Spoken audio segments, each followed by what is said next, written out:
दोस्तों आज मैं जिन मूवीज की बात करने वाला हूँ वह एक बहुत ही हैवी एटमॉस्फेयर अपने पास रखती है। मतलब तो उन मूवीज को देखते समय एक अलग ही टाइप की घुटन और खालीपन महसूस करोगे। और मैं आपको पहले ही सलाह देना चाहता हूँ कि अगर आप स्ट्रॉन्ग दिल के नहीं हो तो प्लीज इस वीडियो को मत देखें। नंबर 5 पर मैंने जिस मूवी को रखा है उसका नाम है द पर्क्स ऑफ बीइंग वॉलफ्लावर। जब आप इस मूवी का पोस्टर देखते हो तो आपको यह एक नॉर्मल सी टीनेज मूवी लगती है जिसके अंदर कुछ बच्चे या फिर स्टूडेंट कह सकते हो उनकी लाइफ के बारे में दिखाया गया है। उनका डेली का रूटीन, उनके रिलेशनशिप, उनकी मौज मस्ती यह सब देखने को मिलती है।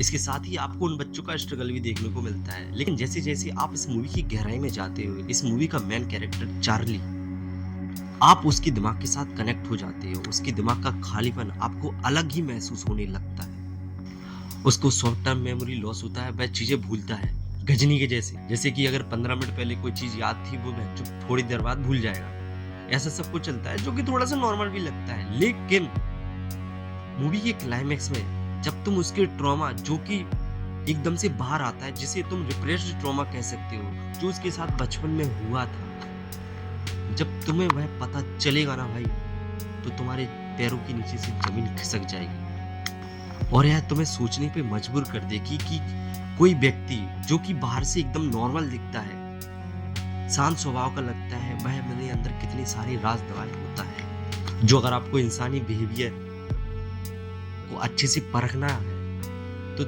आप एक बार इस मूवी को जरूर देख सकते हैं। नंबर 4 पर मैंने जिस मूवी को रखा है उसे स्टीफन किंग ने लिखा था।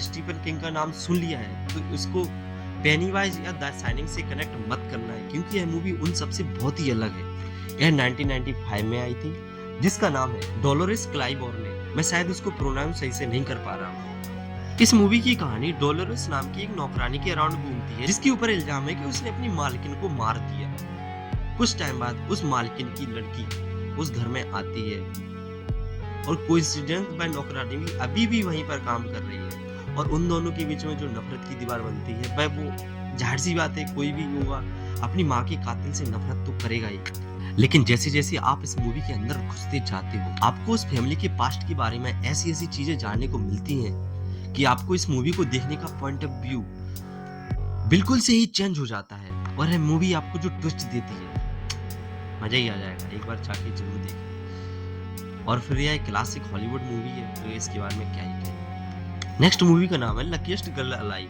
जो 2022 में आई थी। इस मूवी की कहानी एमी नाम की एक लड़की के अराउंड घूमती है, जो कि बाहर से देखने पर उसकी लाइफ स्टाइल बहुत ही लग्जरी होती है, क्योंकि वह पहले से ही अमीर होती है और उसकी शादी भी बहुत ही अमीर लड़के से होने वाली होती है। वह बहुत ही वेल एजुकेटेड लड़की होती है। लेकिन जब आप उसके अंदर झांकते हो तो आपको पता चलता है कि वह अंदर से पूरी तरीके से टूटी हुई है। अब ऐसा क्यों है, इस बारे में आपको मूवी के बीच में पता चलता है, जब वह हाई स्कूल में थी और उसके साथ कुछ ऐसा घटित हुआ था जिसने कि उसकी पूरी जिंदगी को ट्रॉमेटाइज करके रख दिया और वह अपनी उस घटना को किसी को बता भी नहीं पाती। अक्सर समाज विक्टिम से उम्मीद रखता है कि वह मूव ऑन कर ले, लेकिन उसके साथ जो हुआ होता है वह उसके अलावा कोई और महसूस नहीं कर सकता। और यह मूवी यही दिखाती है, एक मास्टरपीस मूवी। नंबर 2 पर है 2015 में आई एक मूवी जिसका नाम है रूम। मूवी की कहानी एक लड़के के पॉइंट ऑफ व्यू से दिखाई जाती है, जो कि 5 साल का होता है और उसकी पूरी जिंदगी एक 10 बाई 10 के कमरे में गुजरती है। उसने कभी न पेड़ पौधे पक्षी कुछ नहीं देखा, उसके लिए पूरा ब्रह्मांड ही वह 10 बाई 10 का रूम है। लेकिन दूसरी तरफ उसकी माँ, जिसके लिए वह रूम नरक समान है। रोज वहां पर एक आदमी आता है, उनको खाने की सप्लाई रख कर जाता है। यह मूवी कहीं ना कहीं आपको सर्वाइवल वाला भी एक तड़का देती है, और ऐसा तड़का जो आपके लिए डरावना बन जाता है, क्योंकि मूवी के सेकंड हाफ बाद जब वह दोनों उस कमरे से बाहर आते हैं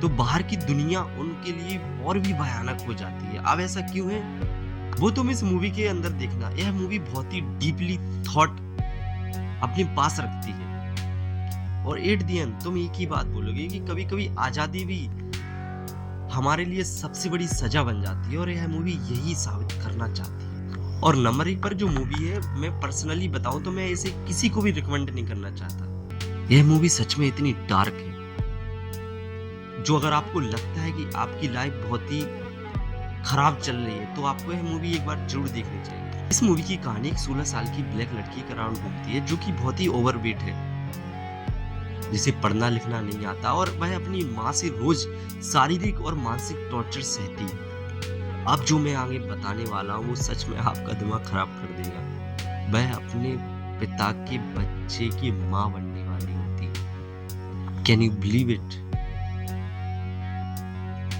कि उस लड़की के साथ इससे बुरा और क्या हो सकता है। और अब आते हैं उस लड़की के पॉइंट ऑफ व्यू पे, जिसके साथ यह सब गुजर रहा होता है। तो वह अपनी उस रियल दुनिया को भूलकर रोज एक इमेजिनरी दुनिया जीती है, और वह अपने जो ख्यालों में सोचती है, वह कॉन्ट्रास्ट देखकर सच में तुम्हारा दिल भर आएगा कि भगवान ऐसी लाइफ किसी को भी ना दे।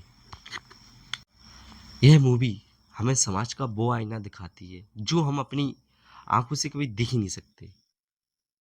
और मेरी आपसे सलाह है कि आप इस मूवी को देखने के लिए पहले बहुत अच्छे से तैयार होना, अपने आप को बहुत ही मेंटली स्ट्रांग करना, तभी जाके आप इस मूवी को हजम कर पाएंगे। तो दोस्तों, ये थी वो 5 मूवी जो आपको समाज को देखने का नज़रिया, और एक आदमी जो कि ज़िंदगी भर एक ट्रॉमा में जीता है, उसकी लाइफ कैसी होती है, उसकी पॉइंट ऑफ व्यू कैसे होती है, उसको देखने का नज़रिया कैसा है, तुम्हें इन मूवीज़ के अंदर देखने को मिलेगा। साथ ही अगर तुम्हें अपनी लाइफ से नफ़रत है या तुम्हें अपनी लाइफ अच्छी नहीं लगती, तो तुम इन 5 मूवीज़ को देख लोगे तो तुम्हें अपनी लाइफ इनसे कहीं ज़्यादा बेटर लगने